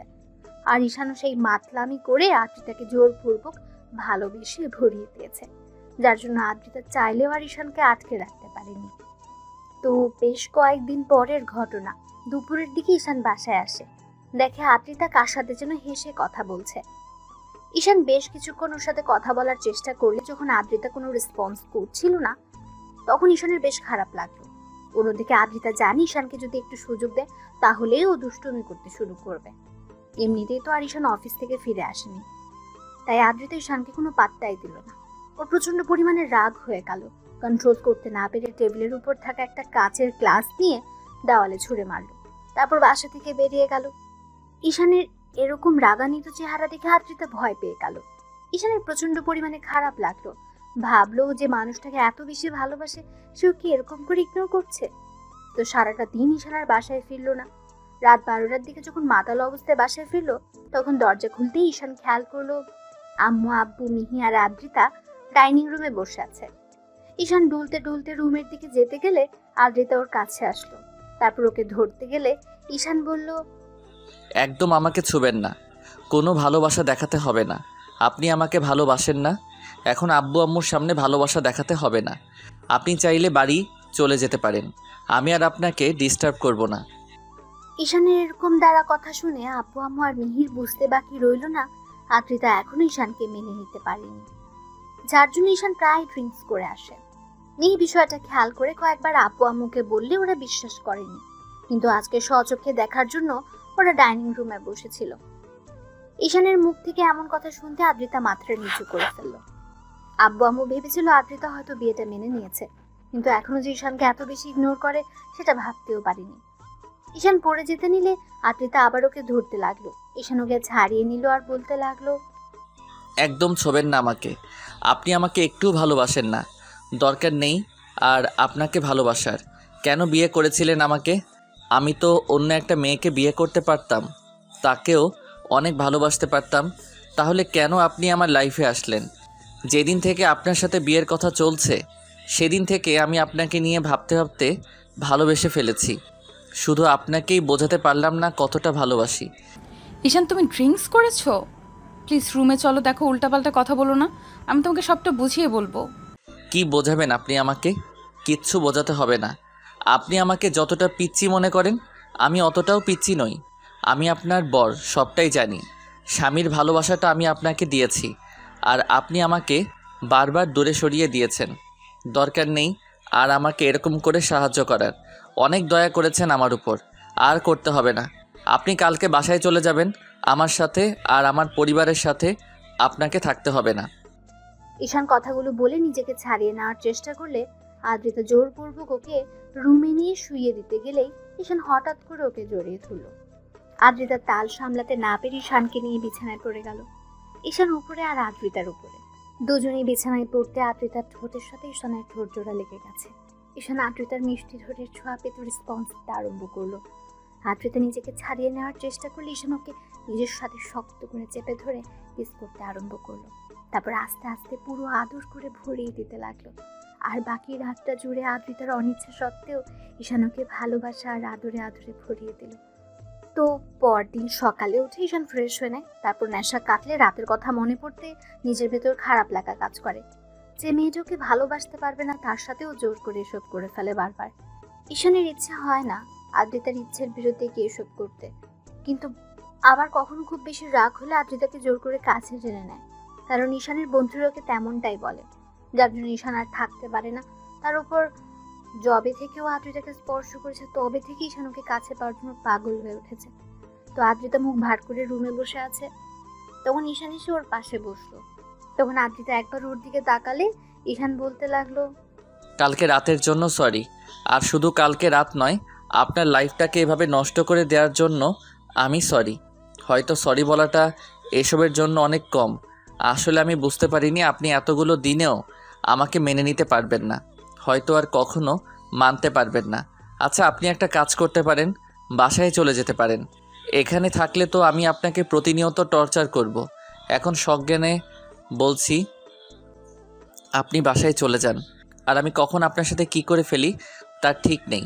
আর যেটা হয়েছে তার জন্য আমি আপনার কাছে মাফ চাইছি। প্লিজ আপনি এগুলো মনে রাখবেন না। ঈশান কথাগুলো বলে বাসা থেকে বেরিয়ে গেল। আব্বু আম্মু মিহি নিচে বসেছিল। ঈশানকে বেরিয়ে যেতে দেখে মিহি বারবার ওকে ডাকলো, তারপরও ঈশান শুনলো না। তো পুরোটা দিন ঈশান বাইরে কাটিয়ে বাসায় আসলো। তারপর আসতে দেখলো আদ্রিতা বাসাতে নেই, যার জন্য ঈশান একবার আব্বু আম্মুকে জিজ্ঞেস করতে গিয়েও জিজ্ঞেস করলো না। তারপর খাবার টেবিলে গিয়ে বসতেই আম্মু কিছুক্ষণ ওর মুখের দিকে তাকিয়ে রইল। আজকে ঈশান সন্ধ্যার দিকে বাসায় ফিরে আসছে। সবাই ওর দিকে তাকিয়ে আছে দেখে বলতে লাগলো, এমন করে তাকিয়ে থাকার কি আছে? আমি কোনো এলিয়েন নাকি যার জন্য তোমরা এমন করে তাকিয়ে আছো? তো এভাবে 4-5টা দিন কেটে গেল। ঈশান কয়েকটা দিন আর আদ্রিতাকে কলও করলো না, আর ওকে আনতেও গেল না। অন্যদিকে আদ্রিতা এখন মন খারাপ করে বসে থাকে। আদ্রিতা কয়েকটা দিন ধরে ভেবেছে ঈশানকে কেন মানতে পারছে না। ও পুরো একটা দোটানার মধ্যে আছে। তো এভাবে আরো কয়েকটা দিন কেটে যেতে ঈশান সিদ্ধান্ত নিল ব্যবসার কাজে বাইরে চলে যাবে। কয়েকটা দিন বাইরে থেকে ঘুরে আসলে হয়তো আদ্রিতার মায়াটা কাটাতে পারবে, কারণ ওকে যতবার স্পর্শ করেছে সেই স্পর্শগুলো ঈশানের মনে গেঁথে গেছে। তাই ঈশানের বেহায়া মনটা বারবার আদ্রিতার কাছে ছুটে যেতে চায়, কিন্তু তারপরও নিজেকে আটকে রাখে। খুব বেশি কষ্ট হয় যাকে ভালোবাসে তাকে ছেড়ে দূরে থাকতে, কারণ মানুষটা বড্ড বেশি ভালোবেসে ফেলেছে। ওদের মাঝে আগে কি সম্পর্ক ছিল, বিয়ের আগে ওরা কি কাকে কেমন ভাবে দেখেছে, সেটা নিয়ে ঈশান ভাবে না। ঈশান আদ্রিতাকে ভালোবাসে, সেটা ওর কাছে শেষ কথা। যেইভাবে সেই কাজ। ঈশান মনে এক প্রকার আকাশ সমান কষ্ট নিয়ে দুদিন পরে ব্যাংককের উদ্দেশ্যে রওনা দেয়। তারপর সেখানে প্রায় একটা মাস ব্যবসার বাহানা দিয়ে পড়ে রইল। এর মাঝে আদ্রিতার সাথে ঈশানের কোনো কথা হয়নি, না ঈশান ওর সাথে কথা বলার কোনো চেষ্টা করেছে। অবশ্য কয়েকবার বাসা থেকে জিজ্ঞেস করেছে আদ্রিতার সাথে কথা হয়েছে কিনা। ঈশান অতবার বিষয়টা এড়িয়ে গেছে। ঈশান এখন আর চায় না যে মেয়েটা ওকে ইগনোর করে, ওকে বোঝার চেষ্টাও করে না, তাকে নিয়ে অন্তত আর ভাবতে। দিনে কাজে ব্যস্ত থাকায় হয়তো আদ্রিতার কথাগুলো মনে পড়ে না, কিন্তু প্রত্যেক রাতে ওর মনে পড়ে যায় সেদিন রাতেও ঈশান আদ্রিতাকে স্পর্শ করেছিল। কথাগুলো ভাবলেই বুকের ভেতরটা দুমড়ে মুচড়ে যায়। এভাবে পুরো 1.5 মাস ঈশান ব্যাংককে কাটিয়ে তারপর সব কাজ শেষ করে বাসায় ফেরল। আর ওদের বিয়ে হয়েছে প্রায় 3টে মাস কেটে গেছে। তো সেদিনের পর থেকে আদ্রিতা ঈশানের সাথে কোনো যোগাযোগ করার চেষ্টাও করেনি, আর খোঁজ খবর সেটা তো দূরে থাক। ঈশান মাঝের মধ্যে খেয়াল করেছে আদ্রিতা অনলাইনে অ্যাক্টিভ আছে, তারপরও আর ওকে কোনো মেসেজ করেনি। অন্যদিকে আদ্রিতা ঈশানকে নিয়ে ভাবে না, সেটা ঈশান খুব ভালো করে বুঝে গেছে। বাসায় আসার পর যখন আব্বু আম্মু জিজ্ঞেস করেছিল আদ্রিতার সাথে কথা হয়েছিল কিনা, তখন ঈশান বলেছিল, আম্মু সবেমাত্র বাসায় আসলাম আর এসব কথা জিজ্ঞেস করতে শুরু করে দিয়েছো। এমন না যে তোমরা বিষয়টা জানো না, তাহলে এত কেন জিজ্ঞেস করতে হবে? দেখো আম্মু, আমি রাগ করছি না, এটা সামান্য বিষয়। যার সাথে আমার পুরো 2টা আমার যাবৎ যোগাযোগ নেই, তার সম্পর্কে আমি কি করে বলবো? তোমরা তো একটাবার খোঁজ খবর নিয়ে দেখতে পারতে নাকি? আমার মতো রাগ করে খোঁজ খবর নেওয়াটা বন্ধ করে দিয়েছো। সবাই চুপ করে আছে, তাই ঈশান কথা না বাড়িয়ে রুমে চলে গেল। তারপর ফ্রেশ হয়ে রেস্ট নিতে লাগলো। এভাবে আরো কয়েকটা দিন কেটে গেল। ঈশান অফিসে বসে আছে, এর মাঝে আদ্রিতার 22 নম্বর থেকে কল আসলো। বেশ কিছুক্ষণ পাওয়া যাওয়ার পর ঈশান রিসিভ করলে ও পাশ থেকে আদ্রিতার আম্মু বলতে আরম্ভ করলো, আব্বু কোথায় তুমি? কেন আম্মু, কোনো সমস্যা হয়েছে? আপনি এভাবে কথা বলছেন কেন? আপনার কণ্ঠটা কেমন যেন শোনাচ্ছে। কোনো সমস্যা হয়েছে আমাকে বলেন। আব্বু তোমার বউ তো মাথা ঘুরে পড়ে গেছে, একটু আসতে পারবে তুমি? আদ্রিতার সম্পর্কে এরকম কথা শোনার সাথে সাথে ঈশানের বুকের ভেতরটা মোচড় দিয়ে উঠলো। ঈশান উঠে দাঁড়ালো আর বলতে আরম্ভ করলো, আম্মু কী সব বলো? কখন হয়েছে আর কিভাবে হলো? ও এখন কেমন আছে? এখন ভালো আছে, ডক্টর ইঞ্জেকশন পুশ করে দিয়েছে আর বলেছে ও প্রেগনেন্ট। তুমি কি একটু আসতে পারবে আব্বু? আদ্রিতার প্রেগনেন্ট কথা শোনার সাথে সাথে ঈশানের হাত থেকে ফোনটা পড়ে গেল। ওর চোখ দিয়ে টপ টপ করে পানি পড়তে আরম্ভ করলো। ঈশান চেয়ারটায় বসে পড়লো। অন্যদিকে আদ্রিতার আম্মু ঈশানের কোনো রেসপন্স না পেয়ে কলটা কেটে দিলেন। ঈশান 5 মিনিট পরে তাড়াহুড়ো করে অফিস থেকে বেরিয়ে গেল।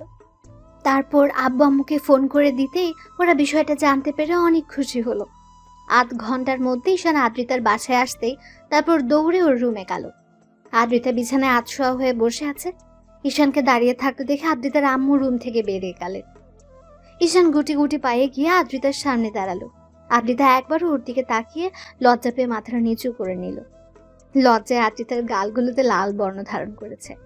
আদ্রিতা একদম জড়সড় হয়ে আছে ঈশানকে দেখে, আর চোখগুলো কেমন যেন বন্ধ করে নিয়েছে। ঈশানের সেদিকে কোনো খেয়াল নেই। ও তাড়াহুড়ো করে আদ্রিতার সামনে বসলো। আদ্রিতা কিছু বুঝে ওঠার আগে ঈশান ওর একটা হাত 2 হাতের মুঠোয় নিল। আদ্রিতা ভাবলো ঈশান হয়তো এখন ওকে বুকের সাথে জড়িয়ে ধরবে কিংবা হাতে চুমু দেবে, কিন্তু ঈশান ওর ধারণাটা ভুল করে দিল। এখন কেমন আছো? ঈশানের কথাতে আদ্রিতা ওর দিকে তাকালো। খেয়াল করলো ঈশানের চোখে পানি টলমল করছে। লজ্জায় আদ্রিতা মাথা নেড়ে হ্যাঁ সূচক উত্তর দিতে ঈশান আবার বলতে লাগলো, জানি আমার সাথে কথা বলার কোনো ইচ্ছা আপনার নেই, কিন্তু দেখো আমি তো কোনো অন্যায় করিনি। তোমাকে ভালোবেসেছি, আর এই বেবিটা তো তোমার আমার দুজনেরই, তাই না? আমি বুঝতে পারছি না কি বলবো। এই সিচুয়েশনে আমার না খুব কষ্ট হচ্ছে আর প্রচণ্ড পরিমাণে ভয়ও লাগছে। মনে হচ্ছে তুমি এই বেবিটা নিয়ে খুশি নও। ঈশানের এরকম দ্বারা কথা শুনে আদ্রিতা অসহায়ভাবে ওর দিকে তাকালো। তখন ও আবার বলতে আরম্ভ করলো, আচ্ছা, রাগ অভিমান যদি তোমার আমার উপর থাকে সেটা আমার উপর দেখিও, তারপরও ভুলেও এই বেবিটার কোনো ক্ষতি করো না। ও তো আমার একার বেবি নয় বলো, তোমারও। তাই প্লিজ ওর কোনো ক্ষতি করো না। আর আমি কথা দিচ্ছি, তুমি ওকে যদি রাখতে না চাও তাহলে ও পৃথিবীতে আসার সাথে সাথে আমি তোমার কাছ থেকে ওকে নিয়ে অনেক দূরে চলে যাব। তারপর আমার বেবিটার কোনো ক্ষতি করো না প্লিজ।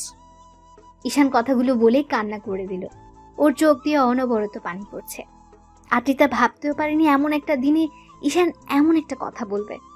ওর এমন কথা শুনে আদ্রিতা অবাক হয়ে গেল। তারপর বলতে আরম্ভ করলো, ঈশান এসব কি বলছো তুমি? আমি বেবির ক্ষতি করে দেবো মানে? তুমি আমাকে এতটা বাজে ভাবতে পারছো? ছি, তুমি এসব কি করে বলতে পারছো? আপনি তো আমাকে স্বামী হিসেবে মানেন না, এই বিয়েটাকেই মানেন না। আজকে 3টা মাস হয়ে যাচ্ছে আপনি একটাবার নিজে থেকে আমার খোঁজ খবর নেননি। 2টা মাস হয়ে গেল আমাদের মাঝে কোনো যোগাযোগ নেই। আমি জানি আপনি আমাকে স্বামী হিসেবে মানতে পারেননি, ওই জন্য আমার থেকে দূরে সরে থাকার চেষ্টা করছেন। আমি একবার বলতে আপনি বাসায় চলে আসছেন, কিন্তু দেখেন 1টা মাস তো আমরা একসাথে ছিলাম। আর এই বেবিটা যে আমার, আমি এটা খুব ভালো করে জানি। তাছাড়া আপনি যে ওকে মন থেকে মানতে পারবেন না সেটার আমার জানতে বাকি নেই। তাই প্লিজ অন্তত ওর কোনো ক্ষতি করিয়েন না। ছি ঈশান, তুমি এসব কি বলতে চাইছো? তোমাকে আমি মেনে নিতে পারিনি কিংবা বিয়েটা মন থেকে মানতে পারিনি, তার জন্য আমাদের বেবিটাকে আমি নষ্ট করে দেব? ওকে আমি কষ্ট দেব? তুমি এতটা বাজে আমাকে ভাবতে পারলে? না মানে আসলে আমি ভেবেছিলাম আপনি এই বেবিটা। ঈশান কথাটা শেষ করার আগেই আদ্রিতা ওর মুখটা হাত দিয়ে আটকে দিল আর কান্না করে দিয়ে বলতে লাগলো, প্লিজ ঈশান, আর এরকম বাজে কথা বলো না। এইসব বললে আমার খারাপ লাগছে। তুমি এতটা বাজে আমাকে ভাবতে পারছো? ছি, আমার ভাবতেই অবাক লাগছে। তুমি আমার স্বামী হয়েও আমাকে এরকম একটা কথা বলতে পারছো। আমি তো তোমার অপেক্ষাতেই ছিলাম। ভেবেছিলাম তুমি এসে আমাকে এখান থেকে নিয়ে যাবে। আমি যোগাযোগ করতে পারছিলাম না, রাগ করে ফোনটা ভেঙে দিয়েছিলাম। কারণ তুমি আমাকে এত ভালোবাসার পরেও তোমার ভালোবাসাটা আমি বারবার দূরে সরিয়ে দিয়েছিলাম। আমি 1টা মাস যাবৎ শুধু তোমাকে নিয়ে ভেবেছি। ভাবতে ভাবতে তোমার প্রতি আমার ভালোবাসার সৃষ্টি হয়েছে। তারপর যখন তোমার ভালোবাসাটা বুঝতে পারলাম তখন বাসায় বারবার কল করেছিলাম, কিন্তু তোমার কথা ভয়ে ওদেরকে বলতে পারিনি যে ওরা হয়তো আমার উপর রাগ করবে। এমনিতেই সবটা জানার পর ওরা আমার সাথে কথা বলতো না। একটাবার কেউ আমাকে নিতে আসেনি। হ্যাঁ, এটা আমার দোষ, তাই বলে এরকম না যে আমি তোমাকে মানতে পারিনি বলে আমার বেবিটাকেও মানতে পারবো না। আমার স্বামীর ভালোবাসা ছাড়া কতটা কষ্টে 1টা মাস পার করেছি। যখন তুমি আমাকে স্পর্শ দিয়েছো হয়তো মন থেকে মানতে পারিনি, কিন্তু শেষ 1টা মাসে আমি বুঝতে পেরেছি তোমার ভালোবাসাটা আমার লাইফে কতটা প্রয়োজন। তার মানে আপনি? ঈশান কথাটা বলে শেষ করতে পারলো না। তার আগে আদ্রিতা ঈশানকে ঝাপটে জড়িয়ে ধরে কান্না করে দিল আর বলতে লাগলো, হ্যাঁ, আমি আমার সেই জুনিয়র মাতাল দেবর বরটাকেই ভালোবেসে ফেলেছি। আর এত ভালোবাসি যার জন্য তার অস্তিত্বটা আমার মাঝে একটু একটু করে বেড়ে উঠছে। আমি কি করে তাকে কষ্ট দেব বলো? তুমি প্লিজ আর কখনো এসব কথা বলো না জান। এর মাঝে আব্বু আম্মু দরজায় এসে দাঁড়ালেন। ঈশান একবার দরজার দিকে তাকিয়ে থাকে, বুকের সাথে খুব শক্ত করে জড়িয়ে নিল। ভাবলো এখনো রাগ অভিমান করে থেকেই বা কি লাভ? তাছাড়া যখন বুঝতে পেরেছে তাহলে ওকে কষ্ট দিয়ে বা কি লাভ? তার উপর যদি এখন এসব কিছু বলে তাহলে আব্বু আম্মু এই নিয়ে কথা বাড়াবে। তাই ঈশান ওকে জড়িয়ে ধরে বলতে লাগলো, সরি পাগলি বউ, ভুল করেছি তোমাকে কষ্ট দিয়ে। এসব আর কখনো বলবো না।